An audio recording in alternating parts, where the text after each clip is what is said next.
नमस्कार दोस्तों। 15 सितंबर 2022 के daily the Hindu news analysis में आपका स्वागत है। देखते हैं आज की इंपॉर्टेंट न्यूज़ कौन कौन सी हैं। तो आज की जो पहली न्यूज़ है वो है अन अंडरस्टैंडिंग द विंडफॉल टैक्सेस। जो विंडफॉल टैक्सेस हैं जो कि गवर्नमेंट ने इम्पोज किए हैं अभी, तो उनके बारे में समझेंगे। किस सेक्टर में इम्पोज किए हैं, एक्चुअली हुआ क्या है कि जो क्रूड ऑयल होता है, ठीक है, तो उसमें गवर्नमेंट ने विंडफॉल टैक्सेस यानी कि बहुत सारे टैक्सेस इम्पोज कर दिए हैं। तो क्यों किए हैं, क्या उसका रीज़न है, उसके बारे में थोड़ा सा बात करेंगे।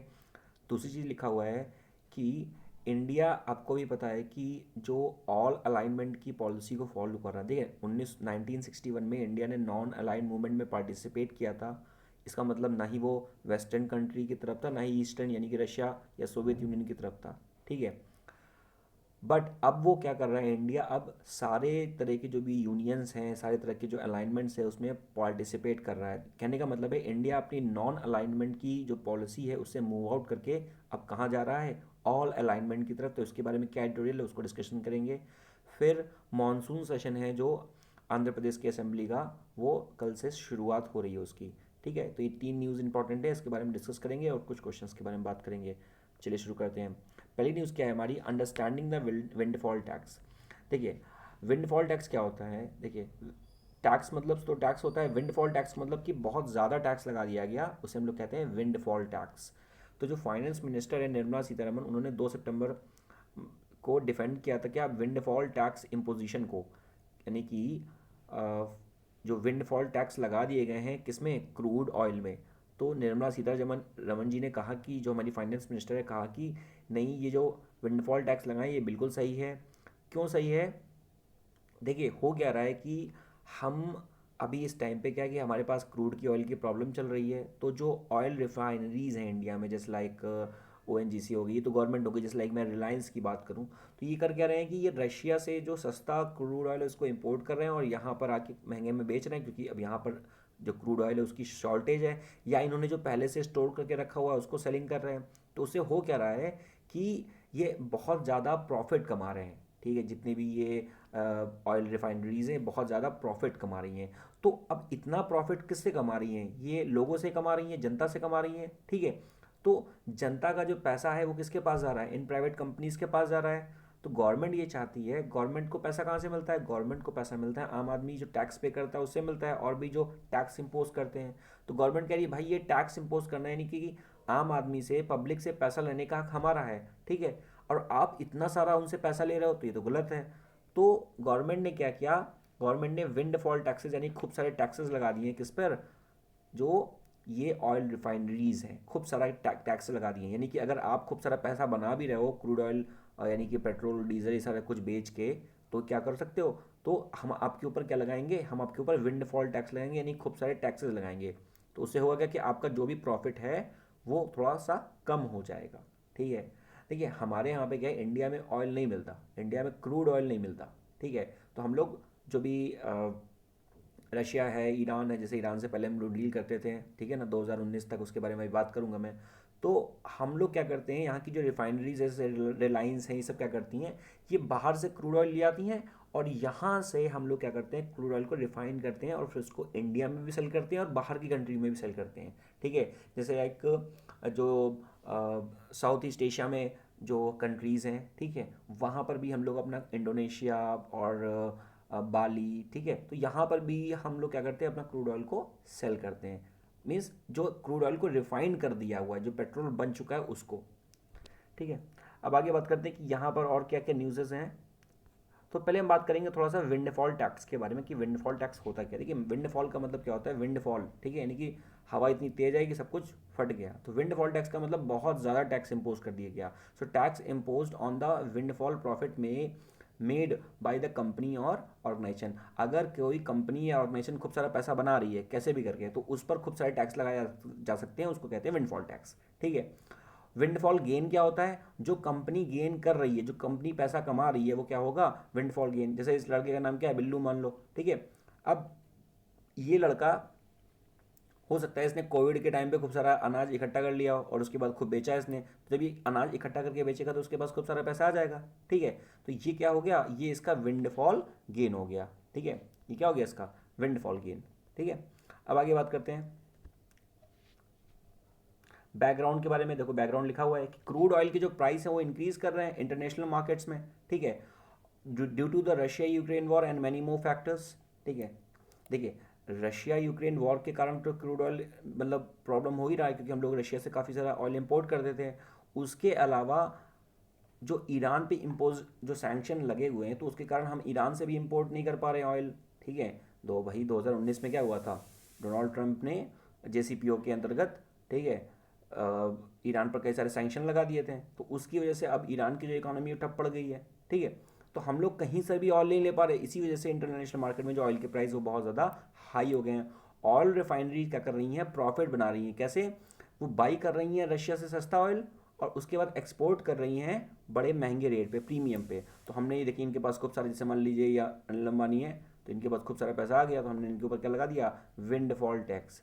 और विंडफॉल टैक्स करेगा क्या, विंडफॉल टैक्स करेगा कि ये जो वल्नरेबल सेक्शन है उनको हेल्प करेगा, ठीक है, जो छोटे सेक्शन है उनको हेल्प करेगा, रिड्यूस करेगा गवर्नमेंट के डेफिसिट को। भाई ये जो टैक्स का पैसा आना था ये गवर्नमेंट के पास आना था, लेकिन अब उसको डेफिसिट हो रहा है, गवर्नमेंट डेफिसिट मतलब उसको जो घाटा हो रहा है, तो वो उसको भी रिड्यूस करेगा।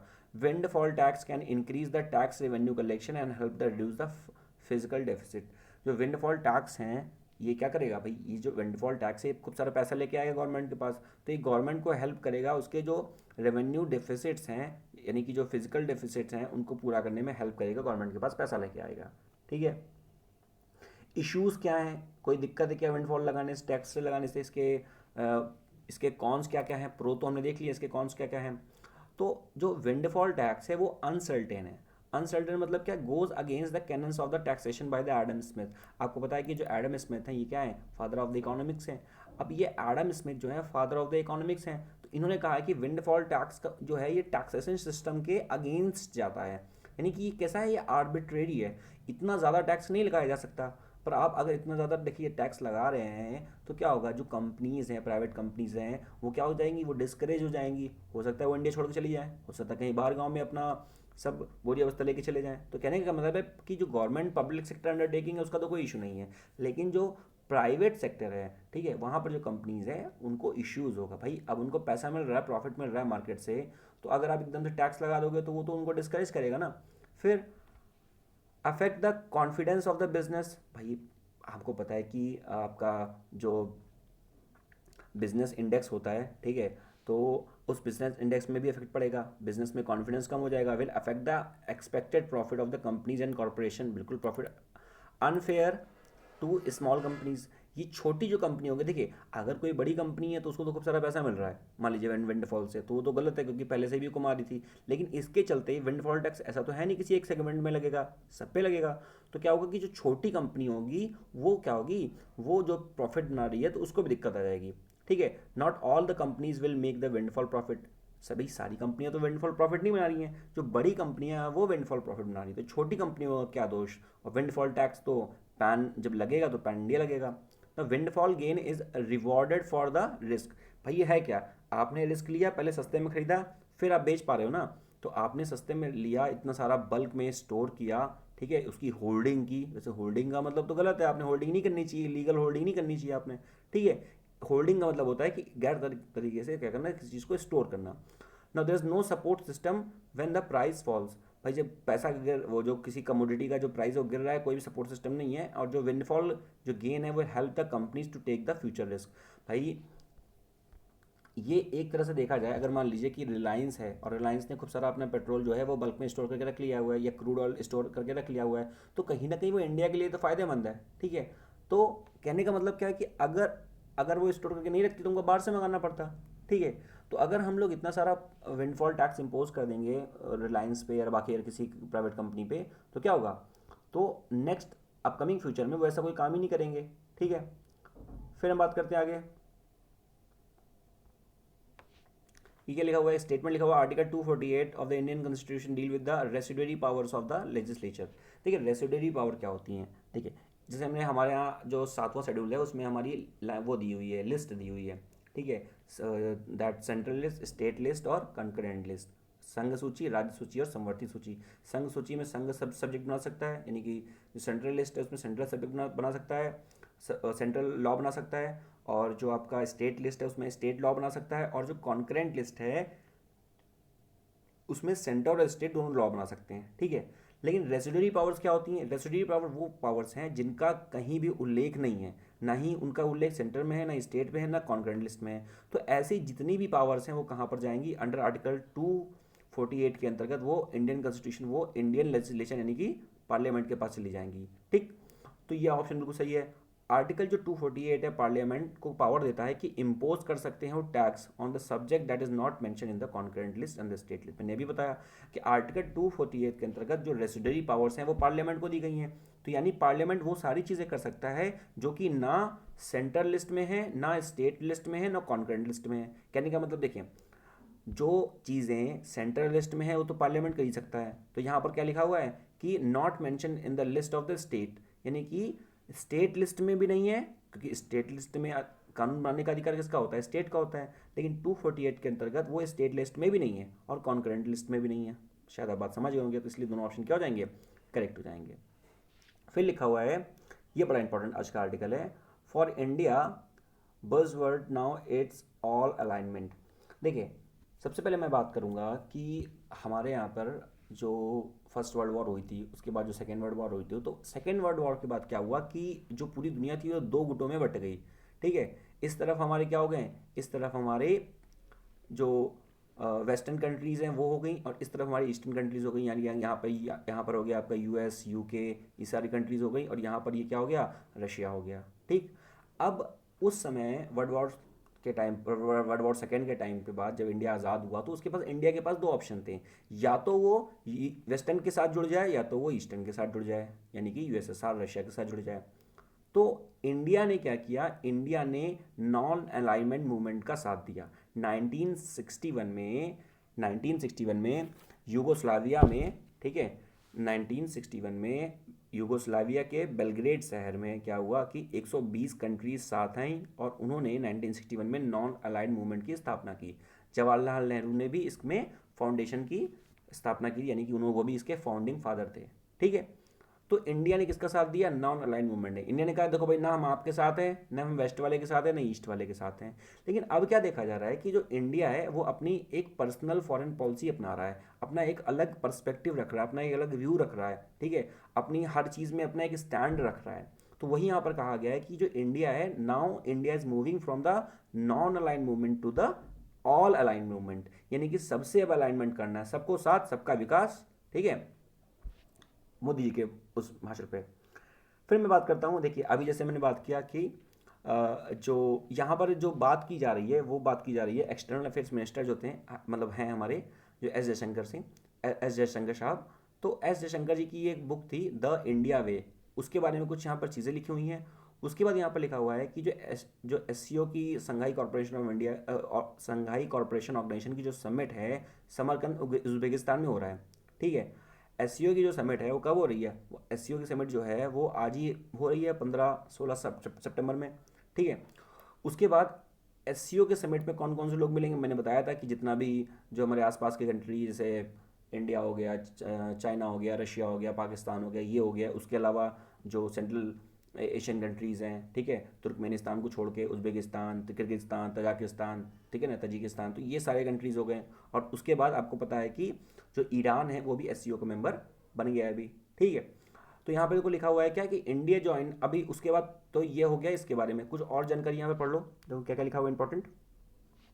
यहाँ पे लिखा हुआ है कि मैंने बताया था कि जो क्वाड, क्वाड क्या है? क्वाड ग्रुपिंग है किसकी? ऑस्ट्रेलिया, इंडिया, जापान और यूएस की। और क्वाड की ही तरह एक और ग्रुप बनाया हुआ है जिसका नाम है I2U2। I2U2 में कौन कौन से हैं? I2 यानी कि इंडिया और यूएस और इसराइल और यूएई, ठीक है। तो ये क्या है? I2U2, इसको नया क्वाड भी कह सकते हो आप। फिर हम बात करते हैं इंडो पैसिफिक इकोनॉमिक फ्रेमवर्क, जिसे भी इंडिया ने पुल आउट किया हुआ है, ठीक है। फिर इंडिया ने क्या किया है? इंडिया ने अभी कुछ मीटिंग्स लिखी हैं, क्योंकि देखिए अभी जो ये एस की मीटिंग होगी या फिर G20 की जो मीटिंग होगी जो कि नवंबर में होने वाली है, तो उसमें क्या होगा कि जो जितने भी वर्ल्ड लीडर्स हैं वो आमने सामने बैठेंगे इन अ टेबल, ठीक है, एक ही टेबल पे। तो कब कई सारे मुद्दे डिस्कस हो सकते हैं। जैसे इंडिया ने अभी क्या है, अगर मैं कुछ एक्सरसाइज की बात करूँ तो इंडिया ने अभी रशिया के साथ वॉस्टॉक एक्सरसाइज की है, ठीक है, और उसमें चाइना भी शामिल था। फिर फिर हम बात कर रहे हैं यहाँ पर एससीओ रैट के बारे में। ये क्या है? Regional anti terrorist structure of the Shanghai corporation organisation. फिर उसके बाद हमने क्या किया है? हमने पिच ब्लैक एक्सरसाइज भी की है। किसके साथ? ऑस्ट्रेलिया के साथ। यूएस के साथ भी एक्सरसाइज हमने की है, युद्ध अभ्यास। भाई उत्तराखंड के चमोली डिस्ट्रिक्ट में हमने युद्ध अभ्यास किया है, ठीक है, यूएस के साथ। तो कई सारी एक्सरसाइज हमने यहाँ पर की है जिसके बारे में अभी जिक्र किया हुआ है। फिर अगर बात करें यहाँ पर कि ऑयल इश्यूज़ के बारे में थोड़ा सा मैं बात करूँ यहाँ पर, तो इंडिया ने कैंसिल कर दिया था कि ईरान की जो ऑयल पॉलिसी, देखिए इंडिया ने कैंसिल कर दिया ईरान से ऑयल परचेज करना, ठीक है, 2019 में। क्यों? क्योंकि जो डोनाल्ड ट्रंप थे उनके एडमिनिस्ट्रेशन ने क्या कहा? दिल्ली को थ्रेट दिया, धमकाया कि भाई देखो ऐसा है कि अगर तुम ईरान से ऑयल परचेज करोगे तो हम सैंक्शन लगा देंगे, ठीक है। तो ईरान का क्या कहना है? ईरान का कहना है, देखो भाई अब ईरान का करंट टाइम पे क्या कहना है? करंट टाइम पे ईरान का ये कहना है कि देखो वैसे अब हम लोग सैंक्शन से नहीं डरते, now India has become so much powerful, fifth economy of the world, third in terms of the purchasing power parity. तो अब इंडिया के स्टैंड अलग है। आप देख सकते हैं भी जो एस जयशंकर जी कैसे कैसे जाके स्टेटमेंट देते थे बढ़िया बढ़िया, तो कैसे दे रहे हैं भाई एक, तो वहाँ पर इतना इंडिया का जो पूरा सपोर्ट उनके पीछे खड़ा है, that's why he is able to give this sort of statement, ठीक है। तो कहने का क्या मतलब है कि अभी आपने देखा जब हमने S-400 खरीदा था रशिया से, ठीक है, तो हमको कितना क्रिटिसिज्म देखने को मिला हुआ था, ठीक है, लेकिन उसके बावजूद हमने S-400 खरीदा और काटसा के अंतर्गत हमें ट्रीट नहीं किया गया। काटसा क्या है? काटसा वो सैंक्शन है जिसके अंतर्गत अगर आप कोई भी कंट्री रशिया से कुछ खरीदती है तो यूएस में काटसा लगा देता है, ठीक है। फिर मैं बताऊं तो ईरान का ये कहना है, भाई ईरान का ये कहना है कि जब आप रशिया से डिस्काउंटेड ऑयल खरीद सकते हैं तो हमसे क्यों नहीं खरीद सकते हैं, ठीक है। तो इस तरह की कुछ यहाँ पर बात हुई।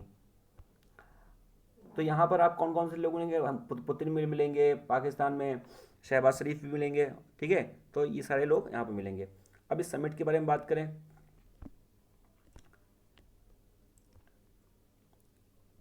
एक्सटर्नल अफेयर्स जो मिनिस्टर उन्होंने बुक लिखी थी, जैसे मैं बताया आपको, इंडिया वे, ये उनकी किताब का नाम था।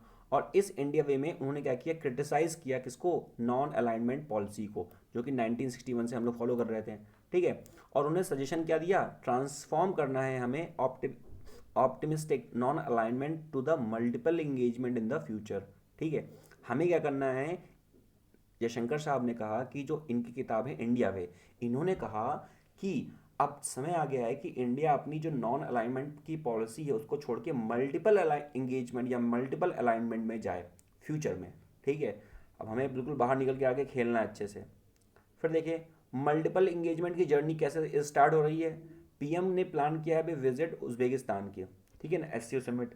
भाई अभी एससीओ समिट कहाँ पर हो रही है? एससीओ समिट हमारी, एससीओ समिट जो है वो कहाँ पर हो रही है? वो उज्बेकिस्तान में हो रही है, ठीक है। ये देखिए पहले इसको समझ लीजिए। इस बार की जो 2022 की जो एससीओ समिट है वो कहाँ पर हो रही है? उज्बेकिस्तान के समरकंद में हो रही है। इसको होस्ट कौन कर रहा है? इंडिया होस्ट कर रहा है। ये 15 से 16 सितंबर में होगी, यानी कि आज या कल में हो रही है, चल रही है अभी, ठीक है। जो G20 की समिट है वो होगी बाली इंडोनेशिया में, जिसको इंडिया ही होस्ट करेगा, और जो कि होगी लगभग 15 नवंबर के आसपास। तो ये जो दो मेन समिट हैं इनको इंडिया होस्ट कर रहा है। G20 में लगभग 20 लोग हैं, और उसमें एससीओ की बात किया जाए तो इसमें 9 लोग हैं ईरान को छोड़ के, ठीक है। तो ये दो समिट हैं जो कि हो रही हैं इस समय। तो पीएम क्या कर रहे हैं? पीएम अभी एससीओ के समिट को भी होस्ट कर रहे हैं, तो ये अच्छी चीज़ है। Reason for conducting the summit virtually, अभी कुछ समिट हमारी वर्चुअली हुई थी, क्यों? क्योंकि कोविड का इशू था। फिर उसके बाद चाइना की पार्टी की कांग्रेस, पाकिस्तान में फ्लड आ गया, ये सब चीज़ दिक्कत हो गई। उज्बेकिस्तान ने एससीओ के समिट को क्या फुल हाउस में ट्रीट किया हुआ है। Global leaders share common agenda of the multiple engagement. देखिए जब आप एक टेबल पे बैठ के किसी से बात करते हैं तो वहाँ पर जो डिस्कशन जो जो क्वालिटी ऑफ डिस्कशन होता है वो फार बेटर होता है in compare in the online mode, ठीक है। फिर balancing act by the India, India क्या कर रहा है? इंडिया सारे मेंबर्स को, सारे कहीं ना कहीं हर कंट्री के मेंबर का, कोई भी ग्रुप का मेंबर है, ठीक है, तो सबको क्या कर रहा है? बैलेंस कर रहा है। मेंबर ऑफ द एससीओ, ठीक है। फिर उसके बाद ब्रिक्स का भी मेंबर है, क्वाड्स का मेंबर है, I2U2 का मेंबर है, IPEF का मेंबर है। फिर डाइवर्स ग्रुप और डाइवर्स आइडियोलॉजी का मेंबर है इंडिया, ठीक है। अभी मैंने बताया आपको कि इंडिया ने वॉस्टॉक जो आर्मी एक्सरसाइज है वो भी की, किससे? इंडिया ने की चाइना और रशिया के साथ। उसने होस्ट किया गया एससीओ रैट को, that is the regional anti terrorism structure. फिर इंडिया का जो एयरफोर्स है उसने एक्सरसाइज किया पिच ब्लैक, किसके साथ? पिच ब्लैक हमने किया ऑस्ट्रेलिया के साथ, ठीक है, इंडिया की एयरफोर्स ने। और इंडियन आर्मी ने अभी युद्ध अभ्यास किया है यूएस के साथ, ठीक है। ये देखिए pitch black exercise Australia. Okay, now independent engagement. India ने क्या किया है भाई, हम लोग बात कर रहे हैं कि इंडिया को जो नॉन अलाइनमेंट से ऑल अलाइनमेंट की तरफ जाना है, तो क्या हमने ये किया? हाँ बिल्कुल किया। यूके यूएस के मना करने पर भी हमने क्या किया, रशिया से फ्यूल को, क्रूड ऑयल को क्या किया, इंपोर्ट किया। तो refusal to endorse resolution criticising the Russia's Ukraine war. ये सब लोग क्रिटिसाइज कर रहे थे ऐसा वैसा, हमने कहा नहीं नहीं नहीं, ऐसा थोड़ी ना होता है। हमें अपनी गवर्नमेंट के लिए, हमें अपनी लोगों के लिए सस्ता ऑयल जहाँ से मिलेगा वहाँ से खरीदेंगे। ये जयशंकर साहब का भी स्टेटमेंट था। फिर trade relations increase in the oil imports from the 0.66 million tons to 8.42 million tons इस हमने इंक्रीज किया हुआ है। फिर ईस्टर्न इकोनॉमिक फोरम हमने मजबूत की है, जो एनर्जी टाइज हैं जितनी भी रशियन फील्ड्स हैं उनके 16 बिलियन इन्वेस्टमेंट हमने किया है, ठीक है। फिर बात करते हैं चाइना। चाइना का क्या सीन चल रहा है इंडिया से? भाई देखा अभी जो चाइना का सीन जो है वो काफ़ी ख़राब है, लेकिन अभी क्या है कि जो आर्मी है पीछे मूव ऑन कर गई है, ठीक है, तो वो अच्छी बात है। तो ये जो अभी हमारा रिलेशन चल रहा है वो काफ़ी रफ रिलेशन है, लेकिन हो सकता है कि एससीओ की मीटिंग के बाद और G20 की मीटिंग के बाद जब जिनपिंग और मोदी जी सामने आमने बैठे तो हो सकता है कि कुछ ना कुछ सोल्यूशन निकल आए, ठीक है। तो रीज़न क्या है? स्टैंड ऑफ हो रहा है एलएसी में, लाइन ऑफ एक्चुअल कंट्रोल, ठीक है। लाइन ऑफ कंट्रोल कहाँ होती है? पाकिस्तान की तरफ। अपॉर्चुनिटी हमें मिलेगी क्या? होल्ड करने की बात, ठीक है, इन दोनों मीटिंग में जो कि इंडिया होस्ट कर रहा है इस टाइम पे। फिर अगर आगे बात करें कुछ, ईरान का क्या सीन है भाई? देखिए ईरान का क्या सीन है कि ईरान तो भाई जेसीपीओ के अंतर्गत ही बड़ा परेशान है, ठीक है। 2019 में क्या उस पर प्रतिबंध लग गया था कि भाई देखिए ऐसा जेसीपीओ के अंदर आपको प्रतिबंध लगा रहे हैं, अब आप अपना ऑयल बेच नहीं सकते हैं। तो ईरान क्या कह रहा है? देखो ईरान, अगर मैं इस मैप की बात करूं तो इस मैप में देख सकते हैं आप कि ये इंडिया है हमारा, ठीक है, हमारा प्यारा भारत। ये पाकिस्तान है, ठीक है। पाकिस्तान के यहाँ पर पड़ता है ग्वादर पोर्ट, ठीक है, जो कि जो बेल्ट एंड रोड इनिशिएटिव है चाइना का, वो वहाँ से होकर गुजरेगा। उसके बाद यहाँ पर पड़ता है ईरान का चाबार पोर्ट, ठीक है, जो कि अफगानिस्तान और यहाँ से तुर्कमेनिस्तान ये सबको कनेक्ट करेगा। इंडिया ने वादा किया है कि इस जो चाहबार बोट है इसको डेवलप करेगा, और एक ये भी वादा किया था कि यहाँ पर एक रेल लिंक बनाएगा, रेल बनाएगा, ठीक है, यहाँ पर एक। बट अभी ईरान कह रहा है देखो यार तुम बहुत देर लगा रहे हो, तो ईरान ने कहा कि देखो ऐसा तुम हमारी रेलगाड़ी मत बनाओ, ठीक है। तो अब इंडिया क्या है, इंडिया फिलहाल अभी जो रेल ट्रांसपोर्टेशन है ईरान का उसको फॉर्मेशन नहीं कर रहा है, वो ईरान खुद ही हैंडल कर रहा है। पर ये चाहबार पोर्ट का जो डेवलपमेंट है वो इंडिया कर रहा है, ठीक है। तो ये ईरान का सीन है। और ईरान बाकी क्या कह रहा है? ईरान कह रहा है कि भाई जैसे आपने रशिया से जो ऑयल परचेज़ किया तो हमसे परचेज़ करो, ठीक है। तो ये, और ईरान अब यूएस की बातों को मानने के लिए तैयार है, क्योंकि ईरान की जो इकोनॉमी काफ़ी हद तक ख़राब हो चुकी है, ठीक है। इस वजह से अगर ये इनका ऑयल एक्सपोर्ट फिर से रिज्यूम हो जाता है तो हम लोग के लिए फ़ायदा है। अगर यहाँ से हम, ये हमारी जो कनेक्टिविटी है चाहबार पोर्ट से अच्छी हो जाए तो क्या होगा, हम लोग बहुत डायरेक्टली वे पे जो ऑयल का इंपोर्ट कर सकेंगे यहाँ से बहुत आसान तरीके से। अभी हमको ज़्यादा लंबा जाना पड़ता है, ठीक है। तो ये ईरान का सीन है। Chabahar port terminal supports from the India regarding the above ground equipment and the parts for the railway line, ठीक। ये बता, railway line from the Afghan border outpost to the Turkmenistan, counter for the China Pakistan economic corridor. जो ये rail है ये क्या है, China Pakistan जो इकोनॉमिक कॉरिडोर है उसको भी क्या करेगी, काउंटर करेगी, ठीक है। फिर जो ऑयल इंपोर्ट है उसकी बात करते हैं। देखिए पास्ट में क्या हुआ कि इंडिया ने क्या कर दिया, कैंसिल कर दिया था क्या, ऑयल इंपोर्ट करना ईरान से, क्योंकि यूएस ने सैंक्शन लगाया था, ठीक है, डोनाल्ड ट्रम्प ने सैंक्शन लगाया था। लेकिन जो बाइडन है, बाइडन ने फोकस किसमें किया है, joint comprehensive plan for action. ये क्या है, ये ईरान की न्यूक्लियर डील है, बाइडन ने इसमें फोकस किया है। बाइडन ने कहा कि अगर आप जो जो आप न्यूक्लियर आर्सेनल्स बना रहे हो अगर आप उसको छोड़ दो तो हम, ठीक है, हम आपके जो भी सैंक्शन लगे उसको रिमूव कर देंगे। तो फिलहाल तो ईरान एग्री हो गया है करने के लिए। Now possibility of the reviving the old contract. तो अगर जिसके ऊपर से ईरान के ऊपर सैंक्शन सारे हट जाते हैं तो हम लोग ओल्ड कॉन्ट्रैक्ट को क्या करेंगे, पुराना जो कॉन्ट्रैक्ट है उसको रिन्यू कर देंगे और ईरान से ऑयल इंपोर्ट करने लगेंगे, जो ईरान के लिए भी अच्छा है, हमें भी सस्ता ऑयल मिल जाएगा, ठीक है। फिर हम बात करते हैं पाकिस्तान। भाई साहब इनकी तो बात ही मत करो। पाकिस्तान का क्या सीन है, 2016 में ये आइसोलेट हो गया था और टेरर इश्यूज़ में 2019 में पाकिस्तान ने डिमांड किया reversal of the article 370। Article 370 ही के पीछे पड़े हैं अभी तक। ठीक है, घर में फ्लड आ गया, घर में पानी भरा है, लेकिन क्या बताएं। फिर उसके बाद बात करते हैं पॉजिटिविटी। क्या है, सीज फायर हो चुका है। देखिए अभी पाकिस्तान ऑब्वियसली, इमरान खान तो इंडिया के बहुत ही अगेंस्ट हैं, ठीक है, और यूएस के भी फिलहाल अगेंस्ट है, वो चाइना का थोड़ा साथ देते हैं। पर जो शहबाज शरीफ की सरकार है वो कहीं ना कहीं थोड़ा बहुत न्यूट्रल पर्सपेक्टिव रखती है। और बट जो आर्टिकल 370 की बात है ये हमेशा ऑन रहती है, ये कभी जाती नहीं है। जैसे अभी आपने देखा कि इतना फ्लड आया पाकिस्तान में, तो इंडिया से बात ये गई कि ठीक है, हम आपकी मदद करेंगे और हम आपको हेल्प भी करेंगे रिगार्डिंग जो ट्रेड। तो बायलेटरल जो ट्रेड ट्रेड है उसके उसको रिज्यूम करने की बात चल रही थी, पर फिर से शहबाज शरीफ की गवर्नमेंट से भी ये बात आई कि नहीं, अब ऐसा नहीं है, आप पहले कश्मीर का मुद्दा सॉल्व करिए, कश्मीर में जो भी इशू है उस पर बात करें, उसके बाद ही हम ट्रेड। तो मतलब इंडिया इवन चाहता है कि ट्रेड ठीक है चलो चालू हो जाए, तुम्हारी दिक्कत है तुम्हें इस समय, लेकिन पाकिस्तान अपनी अपनी टशन में कि नहीं नियम नहीं करेंगे। देखिए कुछ मैप थोड़ा सा दिया हुआ, इसको समझते थोड़ा सा। ये है हमारा प्यारा भारत, और ये पूरा जो हिस्सा है यहाँ से ये पूरा हिस्सा, ये कुछ समय बाद हम लोग कब्जा लेंगे, ठीक है, सब कब्जा लेंगे। तो कहने का क्या मतलब है कि ये है हमारा कश्मीर, ठीक है। उसके बाद ये जो है ये पीओके, पाक ऑक्यूपाइड कश्मीर, जो कि कश्मीर ने जो कि पाकिस्तान ने कब्जा करके रखा हुआ है। और ये जो टेरिटरी है, ये जो एरिया है ये वाला, ये है हमारा LOC, that is line of control. ये एलओसी होता है पाकिस्तान की तरफ से, और ये होता है LAC, line of actual control, ठीक है। तो ये जो एरिया है पीओके, और ये जो एरिया है वो क्या है, अक्साई चीन। जब 162 में जब वॉर हुई थी तो चाइना ने ये हिस्सा हमसे कब्जा लिया था। उसके बाद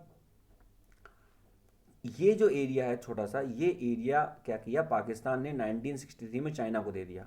भाई एक तो इसने ये वाला हिस्सा कब्जा के रखा है, ये भी कब्जा के रखा था। जब कब्जा के तुमने रखा तो तुम्हारा तो है नहीं, लेकिन फिर भी इन्होंने ये चाइना को दे दिया। कॉन्फ्लिक्ट है, बात करेंगे। और ये थोड़ा सा ये अफगानिस्तान का बॉर्डर, अगर ये हिस्सा हमारे पास आ जाएगा तो डायरेक्टली हम अफगानिस्तान यहाँ से मूव कर सकते हैं, ठीक है, और वहाँ से भी कुछ चीज़ें इंपोर्ट कर सकते हैं। फिर आगे बात करें, कंक्लूजन क्या है। Act that affirms the external affairs minister believes. देखो कौन कौन से जो चीज़ें हैं वो एक्सटर्नल अफेयर मिनिस्टर के बिलीव को अफर्म करती हैं। उनका, भाई जयशंकर जी का इतना ही कहना है कि भाई अब इंडिया ऑल अलाइन मूवमेंट की तरफ मूव करेगा, नॉन अलाइन मूवमेंट से, ठीक है। तो वो बिल्कुल कर रहे हैं, जो पार्टिसिपेशन कर रहे हैं हम लोग इसमें एससीओ में, हम लोग चाइना से इंगेजमेंट कर रहे हैं, रशिया से इंगेजमेंट कर रहे हैं, ईरान से, टर्की से, बेलारूस से, सबसे इंगेजमेंट कर रहे हैं। हम लोग क्वाड से इंगेजमेंट कर रहे हैं, I2U2 बना दिया हमने, ठीक है। फिर इंडिया की जो डिप्लोमेटिक पॉलिसी है, unique brand of the multi alignment और the all alignment with the partners. हमारी जो पॉलिसी अब की हो गई है, कैसी हो गई है, वो यूनिक ब्रांड है किसका, मल्टी अलाइनमेंट। अब हम लोग हर एक कंट्री से क्या कर रहे हैं, अलाइनमेंट। तो multi alignment and all alignment की पॉलिसी, ठीक है। फिर आगे बात करते हैं, ये क्वेश्चन है इसको आप अटेम्प्ट करें। फिर आगे बात करते हैं यहाँ पर मॉनसून सेशन के बारे में बात करते हैं।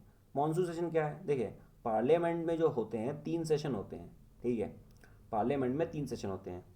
3 सेशन कौन कौन से होते हैं, इसको पढ़ते हैं BMW।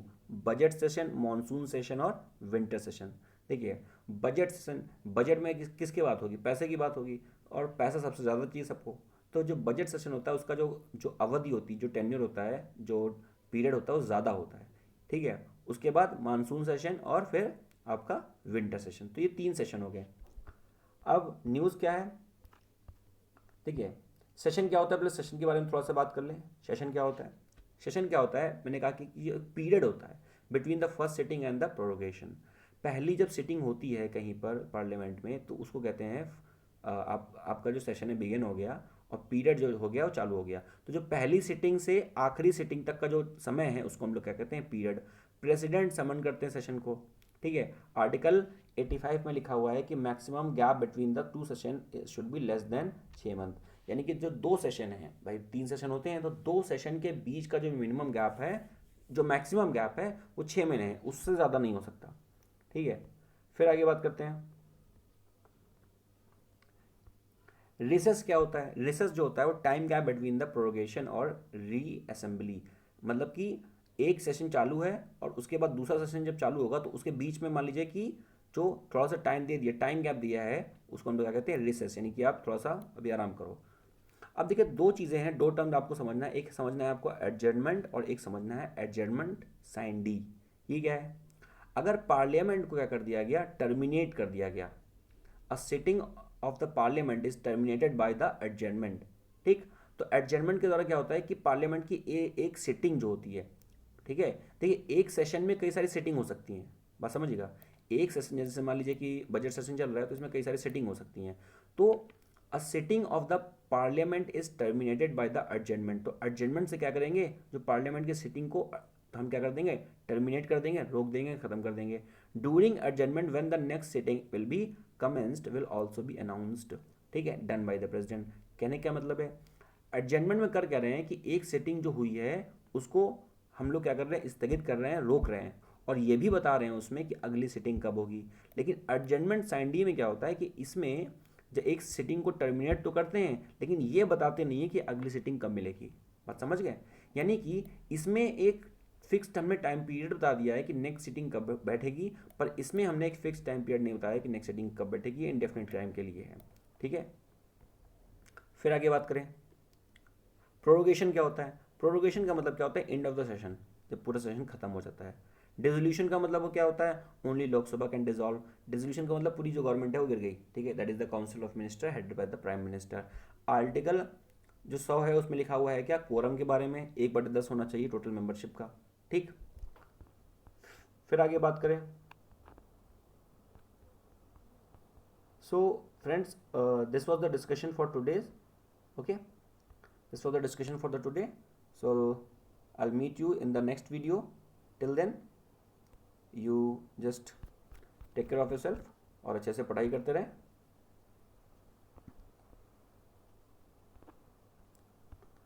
So thank you for watching the video.